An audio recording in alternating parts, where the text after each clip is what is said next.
graça e a paz de Jesus esteja com você, com a sua família. E também um bom dia para você que nos assiste nas nossas redes sociais. Que Deus abençoe você também.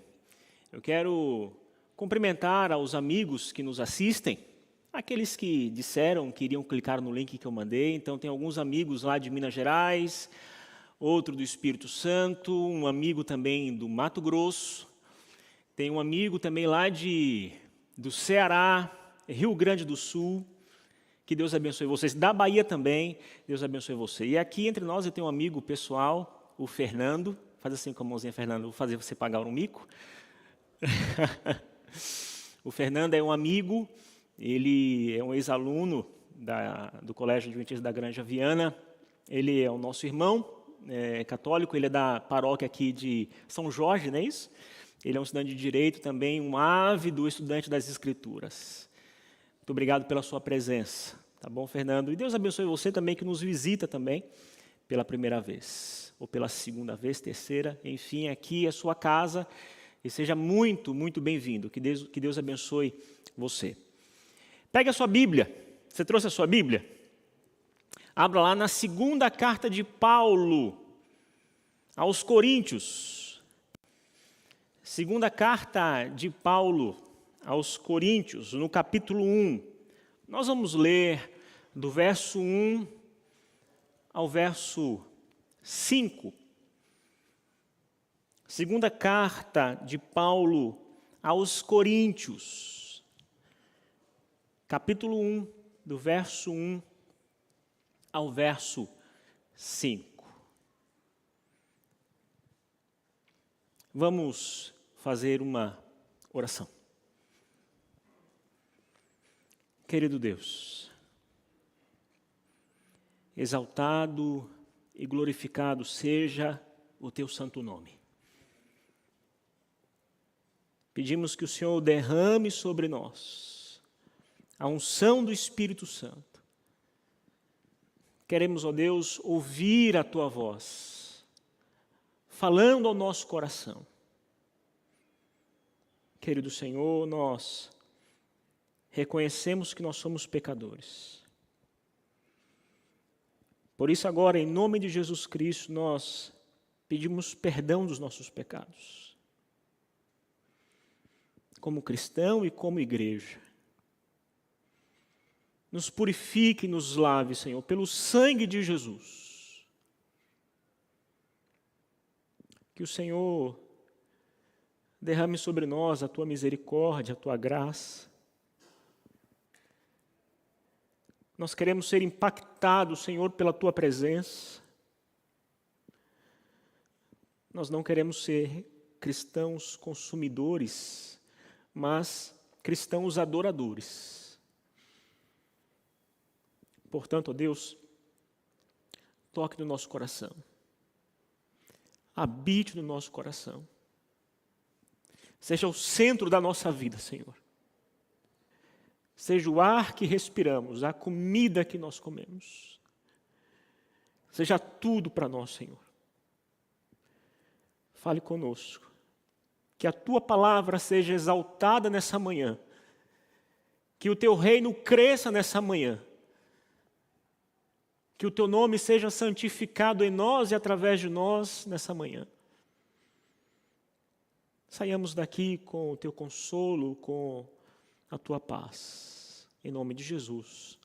Amém. Segunda carta de Paulo aos Coríntios, capítulo 1 ao capítulo 5. Diz assim: Paulo, apóstolo de Cristo Jesus, pela vontade de Deus, e o irmão Timóteo, a igreja de Deus que está em Corinto, e a todos os santos em toda a Acaia. Que a graça e a paz de Deus, nosso Pai, e do Senhor Jesus Cristo estejam com vocês. Bendito seja o Deus e Pai de nosso Senhor Jesus Cristo, o Pai de misericórdias e Deus de toda consolação. É Ele que nos consola em toda a nossa tribulação, para que, pela consolação que nós mesmos recebemos de Deus, possamos consolar os que estiverem em qualquer espécie de tribulação. Porque assim como transbordam sobre nós os sofrimentos de Cristo, assim também, por meio de Cristo, transborda o nosso consolo. A segunda carta de Paulo aos Coríntios é a carta mais pessoal, vibrante e autobiográfica que ele já escreveu.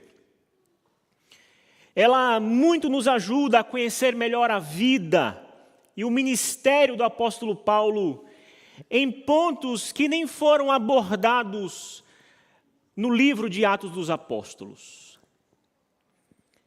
Essa carta, ela nos ajuda também a conhecer os ensinos práticos da vida cristã, aspectos da vivência diária de um cristão.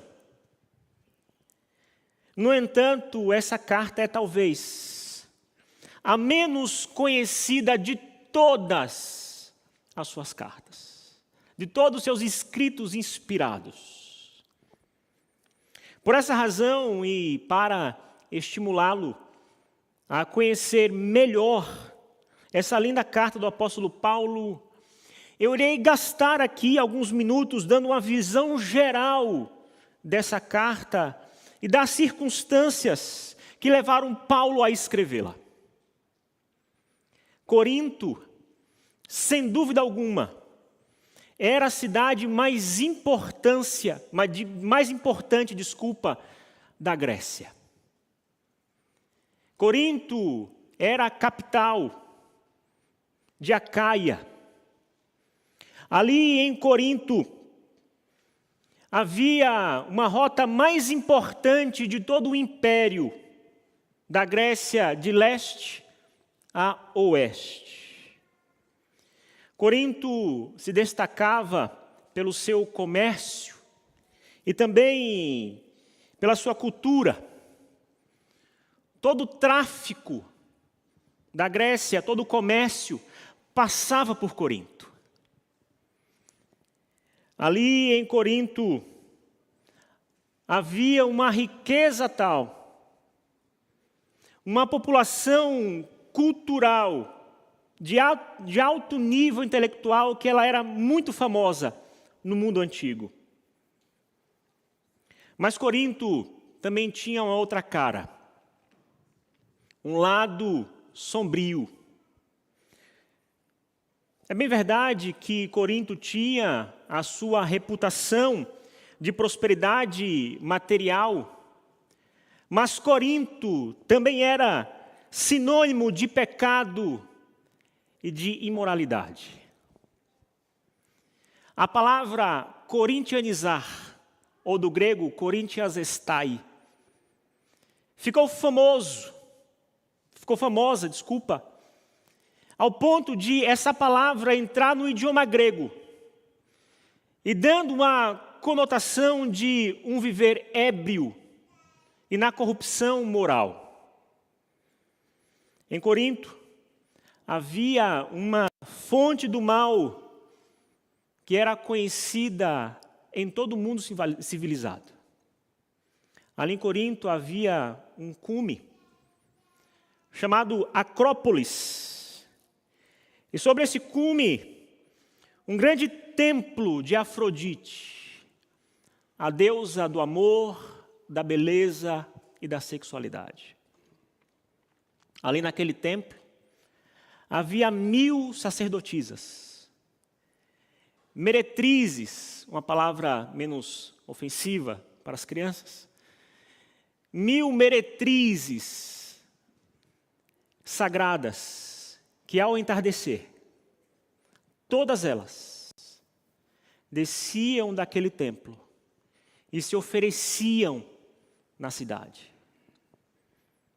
Além desses aspectos mais ásperos de Corinto, Ali em Corinto floresciam os vícios ocultos, recônditos, vícios esses que chegaram pelos comerciantes e os marinheiros de todo o mundo, até que Corinto não foi só sinônimo de riqueza, de luxo, de alcoolismo e corrupção, mas também de imoralidade sexual.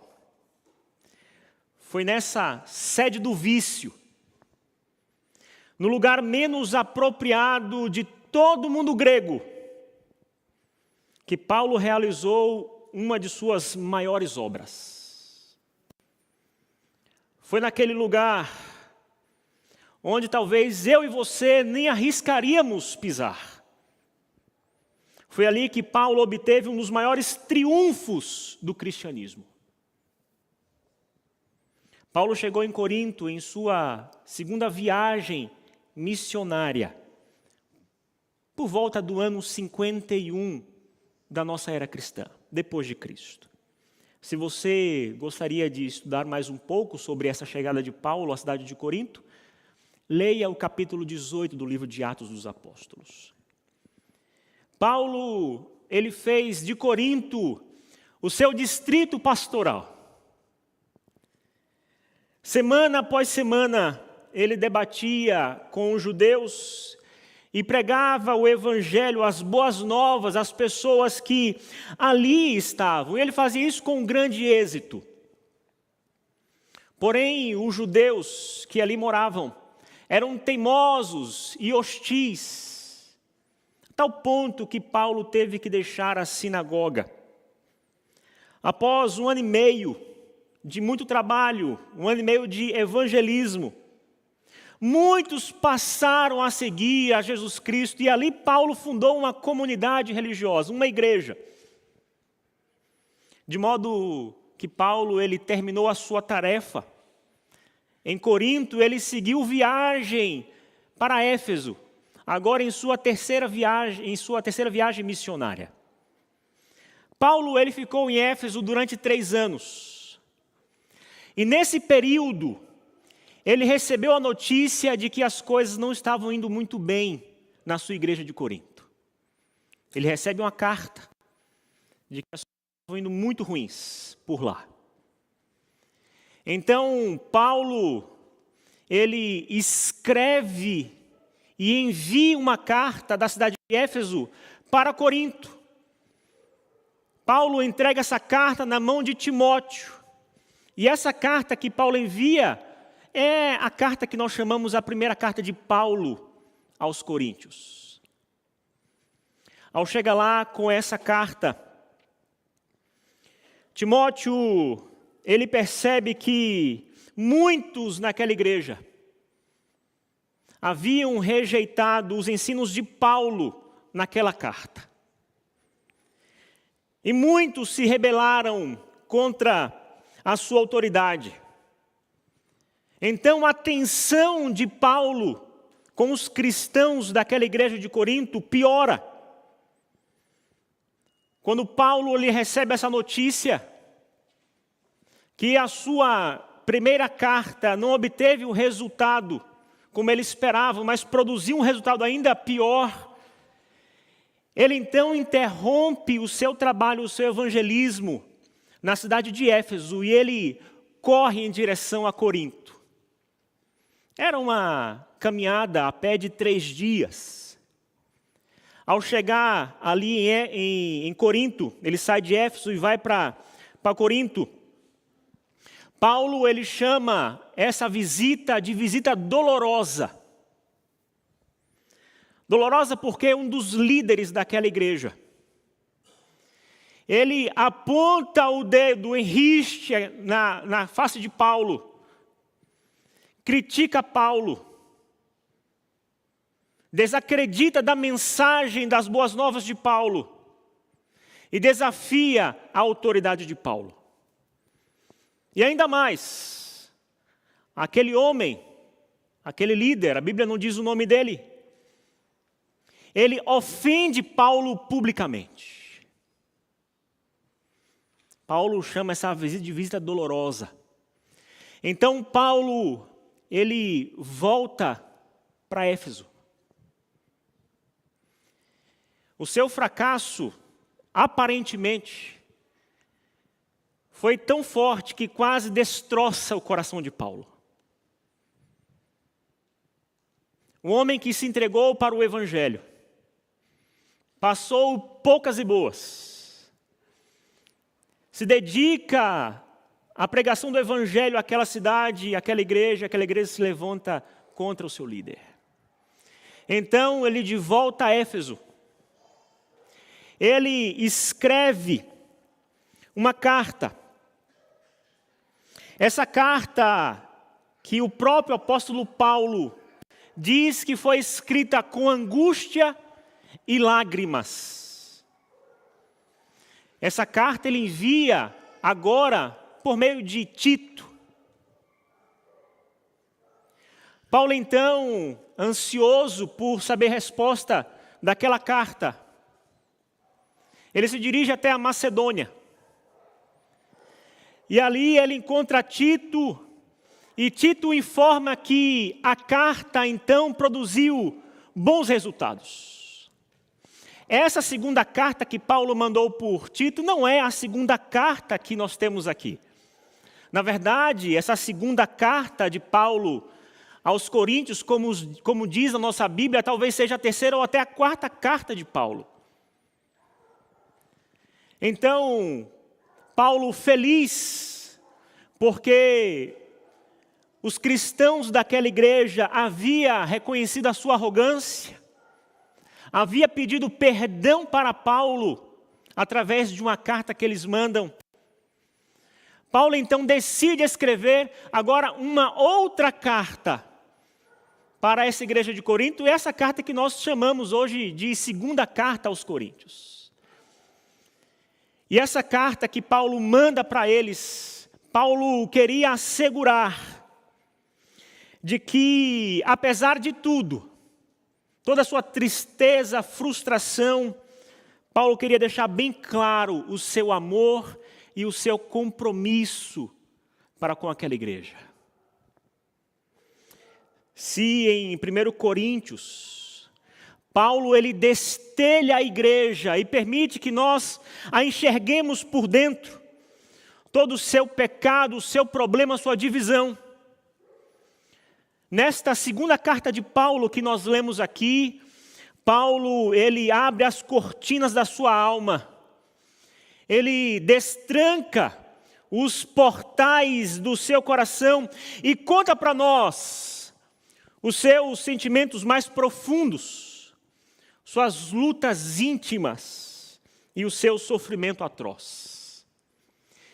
Nenhuma outra carta de Paulo retrata de forma tão clara e nítida a sua angústia emocional, física e espiritual, com tanta profundidade, com tanta amplitude como esta carta.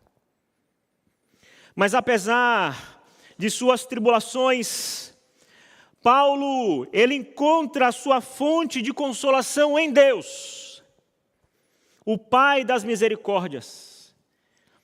E dessa forma ele permite que ele console outras pessoas através do consolo que ele recebe de Deus. E ao invés então de Paulo iniciar essa carta que nós lemos aqui, destacando os seus problemas, ao invés dele iniciar a sua carta mostrando as suas dificuldades, os seus dilemas, as suas dores, ele começa enfatizando a pessoa e a obra de Deus em nosso favor. Ele inicia essa carta chamando de Deus, de nosso Pai, o Pai das misericórdias. Vamos ler então, mais uma vez que vocês conhecem o contexto pelo qual Paulo escreveu essa carta, vamos ler mais uma vez do verso 3 ao verso 5. Bendito seja o Deus e Pai de nosso Senhor Jesus Cristo, o Pai de misericórdias e Deus de toda consolação. Ele que nos consola em toda a nossa tribulação, para que pela consolação que nós mesmos recebemos de Deus, possamos consolar os que estiverem em qualquer espécie de tribulação. Porque assim como transbordam sobre nós os sofrimentos de Cristo, assim também, por meio de Cristo, transborda o nosso consolo. Esses versos que nós acabamos de ler é uma das mais belas doxologias do Novo Testamento. Paulo não podia cantar sobre as circunstâncias, mas ele podia exaltar aquele que estava acima e no controle das circunstâncias. Irmãos, nós precisamos entender que não importa o tamanho da aflição pela qual haveremos de passar, o Deus a quem adoramos é o Deus que está no controle, é o Deus que tem o poder para nos consolar. Eu gostaria então de destacar duas verdades destes versos que nós lemos. Em primeiro lugar, é o que Deus faz em nós. A palavra bendito, que nós encontramos no início do verso 3, é uma forma judaica de louvar a Deus e reconhecendo Deus como a fonte de todas as bênçãos que nós recebemos. Então, quando Paulo, ele chama Deus de Pai das misericórdias, é muito mais de que o Deus é o misericordioso. Paulo, ele está dizendo que Deus, ele é a fonte inesgotável de todas as misericórdias que nós recebemos. E dessa misericórdia flui esse rio de consolação. Misericórdia é um atributo moral de Deus que o leva a não dar ao pecador aquilo que ele merece. E nós, como pecadores, o que nós merecemos? Nós merecemos o seu castigo, mas Deus, ele nos dá a sua excelsa, infinita e imerecida graça. No livro de Lamentações, capítulo 3, verso 22, diz que as misericórdias do Senhor são a causa de não sermos destruídos, porque a sua misericórdia não tem fim e renova-se a cada manhã. Amém? Em Salmo 103, verso 17, diz assim: a misericórdia do Senhor é de eternidade a eternidade sobre os que o temem.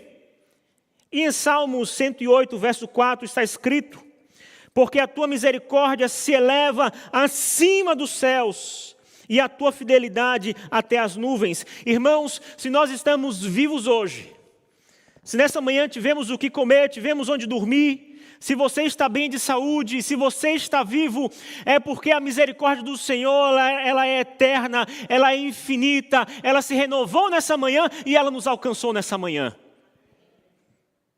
A misericórdia do Senhor é a fonte de toda a consolação que nós podemos receber. Deus, ele é a fonte dessa misericórdia. E Paulo, ele continua dizendo, no mesmo verso, o Pai de misericórdia e o Deus de toda consolação, não de algumas, mas Deus é o Deus de toda consolação. Em outras palavras, não há verdadeira consolação fora de Deus. Nenhum coração aflito, desesperado, pode aquietar-se, serenar-se, a não ser pela intervenção de Deus. Você pode estar procurando o conforto e o consolo de Deus em diversos outros lugares e, quem sabe, de maneiras mais diferentes. Mas eu quero lhe dizer que aquilo que você procura, o conforto de Deus, o consolo, você só vai encontrar nele. Queridos, somente Deus é o nosso refúgio seguro. Somente Ele é a cidade refúgio para o nosso coração. Não há consolo, portanto, fora do Evangelho. Não há consolo, portanto, fora da pessoa e da obra de Deus em nosso favor. Se você passa por problemas no mundo, em Deus você tem consolação e você tem paz. Vamos ler o verso 4. É Ele que nos consola, que nos conforta em toda a nossa tribulação. Duas palavras merecem a nossa atenção aqui neste verso. A primeira é a palavra conforto, do grego parakaleo. Essa palavra denota algo que chama para perto, que ajuda, que auxilia, estar ao lado. A segunda palavra, tribulação, filipsis, do grego, que significa uma prensa, algo esmagador. Comumente nós somos prensados, nós somos achatados por sentimentos, circunstâncias, dificuldades. Quantas vezes você já sentiu assim? Uma aflição no seu peito, uma angústia, um peso esmagador de uma situação desoladora. Como se tivesse um nó em sua garganta, você olha em volta e tudo está cinzento, não há nada que lhe traz brilho aos olhos. A verdade, irmãos, é que não há cristianismo sem cruz. Nós não vivemos em um parque de diversões. Nós não vivemos em uma redoma, nós não estamos blindados do sofrimento, da angústia ou da dor. A vida cristã, ela é tecida e costurada em termos de aflição, em termos de dor. A nossa jornada do berço à sepultura, muitas vezes é carimbada pelo sofrimento, pela dor, pela angústia, pelas tentações, pelas quedas, mas Paulo está dizendo, é Ele que nos conforta em toda a nossa tribulação. Paulo está dizendo que Deus nos consola, Deus não desiste de você, Deus não desampara você na hora da aflição, Ele está ao seu lado no momento da angústia e no momento da dor. Quando nós cruzamos os vales da dor, é Ele que nos segura pela mão. Quando as lágrimas grossas rolam pela nossa face, o consolo de Deus é a nossa terapia. Quando ficamos prostrados e vencidos pelas lutas da vida, é o seu braço forte que nos põe de pé. Há um tempo atrás eu conheci um poema. Esse poema tem como título em inglês Footprints in the Sand, Pegadas na Areia. É um poema lindo. Eu gostaria de ler esse poema para você. Esse poema vai fazê-lo refletir sobre tudo que eu estou dizendo até agora. Onde eu quero chegar? Pegadas na areia. Uma noite tive um sonho. Enquanto eu caminhava pela praia com meu Senhor, no céu escuro, cenas da minha vida passaram. Para cada cena notei dois conjuntos de pegadas, dois pares de pegadas na areia. Uma pertencentes a mim e a outra ao meu Senhor. Depois que a última cena da minha vida passou diante de mim, olhei de volta para as pegadas na areia. Percebi que muitas vezes, ao longo de minha trajetória de vida, principalmente nos momentos mais difíceis e tristes, havia apenas um conjunto, um par de pegadas. Isso realmente me incomodou. Então perguntei ao Senhor sobre isso. Senhor, você disse uma vez que se eu decidisse segui-lo, você andaria comigo por todo o caminho. Mas eu percebi que durante os momentos mais tristes e problemáticos da minha vida, havia apenas um par de pegadas. Eu não entendo por que quando eu mais precisasse de você, você me deixaria. Então o Senhor sussurrou para mim: meu filho precioso, eu te amo e nunca vou te deixar. Nunca, nunca, durante as suas provações, as suas tribulações, durante os seus testes, eu nunca vou deixar você. Quando você viu apenas um par de pegadas, foi então que eu o carreguei. Eu não sei por qual situação difícil, terrível você está passando e a situação lhe causa dor, faz você chorar, faz você desanimar.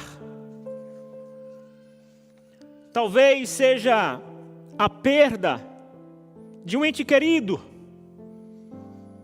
o rompimento de um relacionamento, talvez seja alguma situação com os seus filhos que te trazem preocupações. Quem sabe um revés no seu casamento, uma dificuldade no trabalho, uma dificuldade de trabalho, uma enfermidade que toma conta do seu corpo. Talvez você tenha caído no pecado e você está envergonhado e prostrado. Escute o que eu vou lhe dizer. Há esperança para você. Há esperança para a sua família. Deus, Ele não esmaga a cana quebrada. Ele é um Deus que não esmaga você. Ele é um Deus que perdoa você, que renova você, que levanta você, que consola você, que carrega você nos braços. Ele é o Deus de toda misericórdia e de toda consolação. Portanto, para toda e qualquer situação, há conforto e a graça. Pastor, mas o que eu passo é difícil demais. Eu não consigo enxergar, pastor, uma solução para esse problema. Deus, Ele conhece você. Deus, Ele sabe o que tem te feito sofrer. Deus, Ele não desampara você. Ainda que você não enxergue uma saída, Deus, Ele é mestre em abrir uma porta secreta no lugar onde você acredita que não tem mais saída. Ele é o Deus de toda a consolação. Para todo e qualquer problema, situação, há conforto e a graça. E em segundo lugar, a segunda verdade que eu gostaria de destacar nesse texto é o que Deus faz através de nós. Verso 4.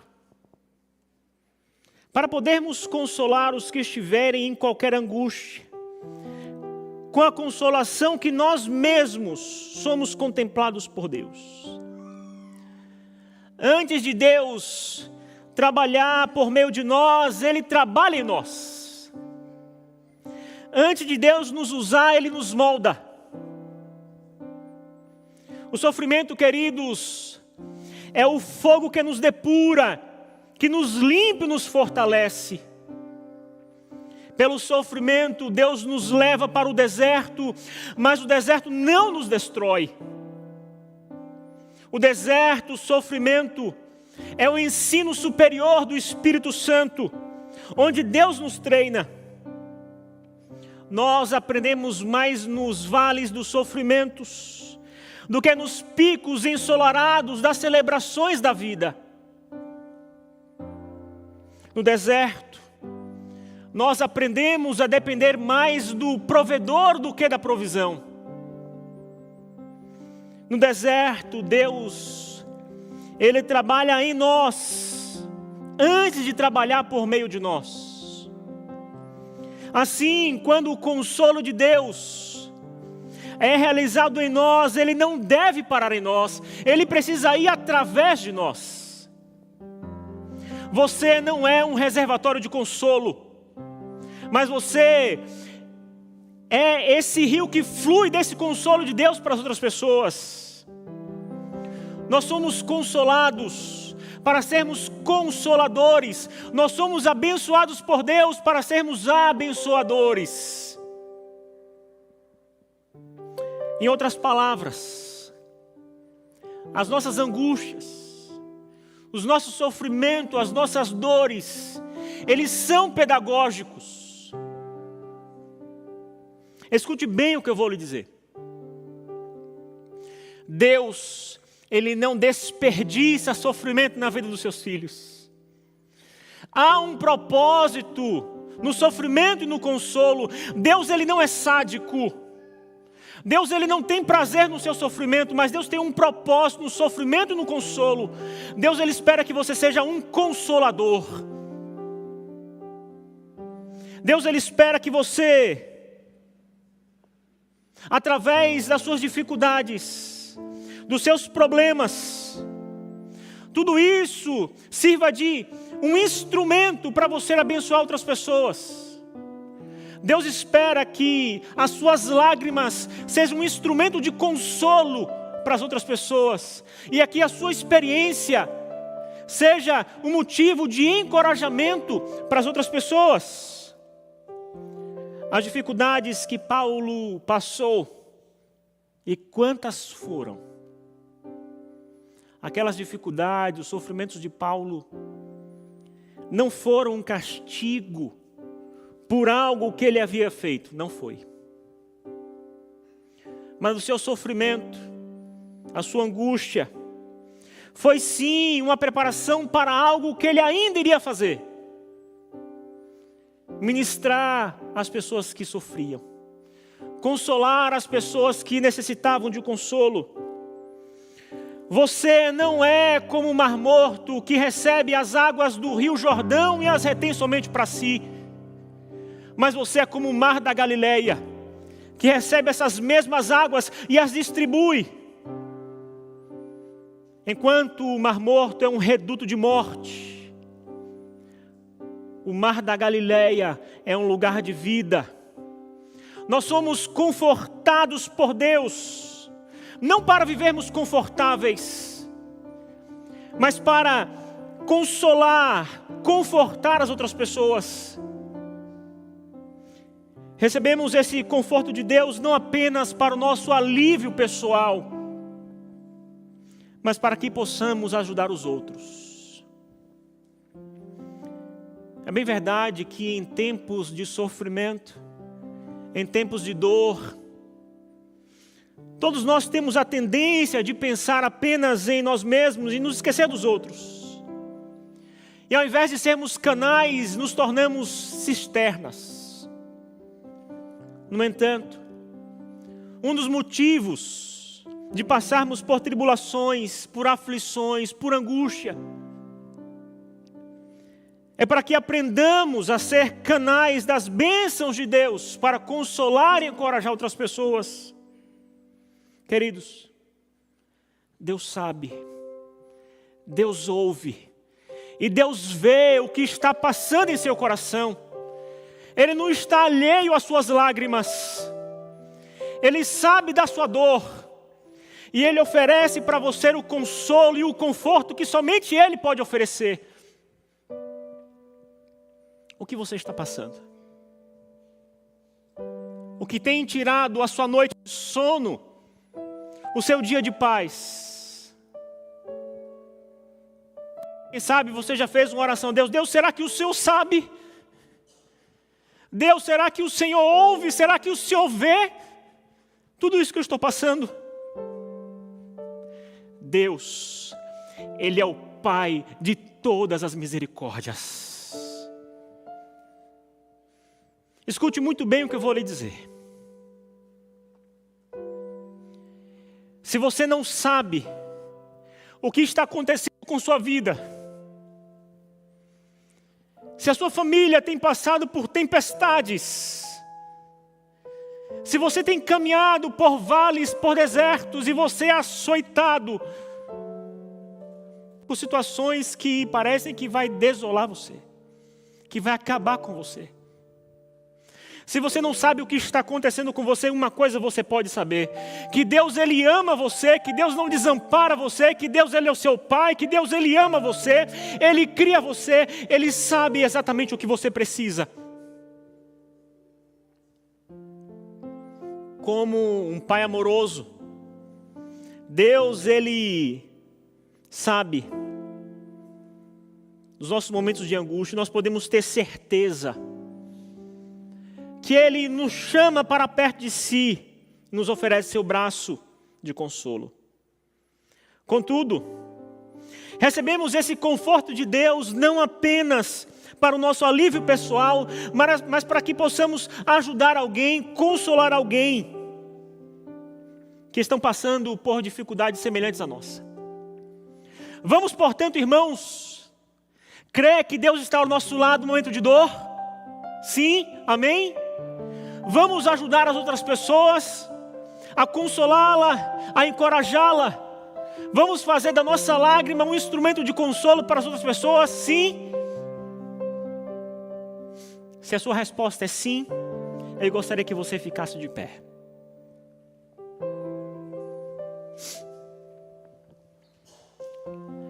A dor causada pela perda de um ente querido é atroz. É terrível. Somente quem passou por isso sabe dizer. O professor e pastor Valdeci Lima havia perdido seu pai. E como qualquer um de nós, ele sentiu toda a dor que a realidade da morte oferece e nos impõe. 45 dias depois que o seu pai havia falecido, o professor, pastor Valdeci Lima, ele sentado na escrivaninha que fora do seu pai, ele passando por dificuldades e lutando para que as sombras não o envolvessem com aquela situação de dor e de aflição, ele escreve um hino. Naquele momento de dor, as lágrimas, ele escreve um hino. Obviamente que aquele hino não foi feito em homenagem ao seu falecido pai, a quem ele tanto amou, mas uma declaração para todos nós, que em meio à tribulação da vida, que nos momentos difíceis, nós podemos confiar no amor e no consolo de Deus. Ao terminar as suas palavras, ele deu o título para aquele hino. E o título: Deus sabe, Deus ouve e Deus vê. Permita que Deus o console. Permita que Deus o restaure, o cure, o levante, o encoraje a ouvir essa canção. Deus sabe, Deus ouve, Deus vê.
Se a vida levou os castelos que em sonhos você construiu, não dê por vencido seus planos. Entregue seus planos a Deus. Deus sabe o que vai dentro da alma.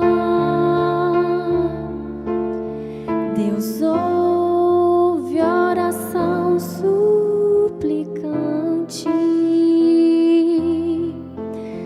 Deus vê sua angústia e o acalma.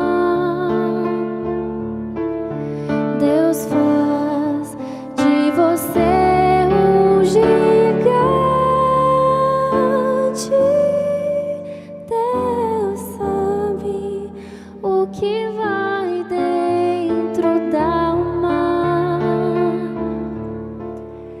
Deus ouve oração suplicante.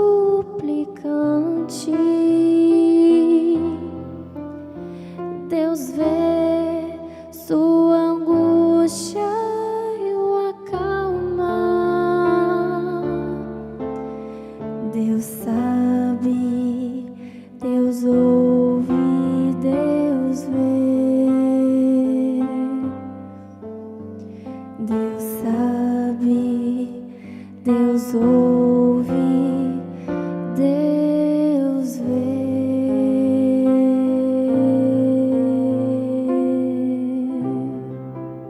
Amém. Deus sabe o que você está passando. Deus, Ele ouve as suas orações. E Deus, Ele vê a sua angústia. Talvez eu falei aqui para alguém que está passando por uma situação muito difícil. E Deus te trouxe aqui para que você fosse encorajado, renovado e consolado pelo Espírito Santo. No entanto, esse consolo não pode parar em você. Você tem que levar o seu consolo. Você tem que levar a paz que você recebeu às outras pessoas. Eu quero convidar você a fazer uma oração a esse Deus. O Deus de misericórdia. O Deus de toda a consolação.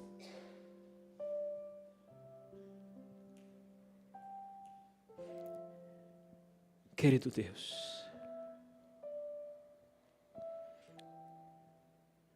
obrigado pelo consolo que o Senhor nos dá. É bem verdade, Senhor, que nós não conseguimos entender o hoje no hoje, mas sim no amanhã. E se nós não estamos entendendo o que está acontecendo conosco hoje, por favor, nos dê o consolo no hoje. E que esse consolo sirva de encorajamento, sirva de um instrumento para consolar as outras pessoas.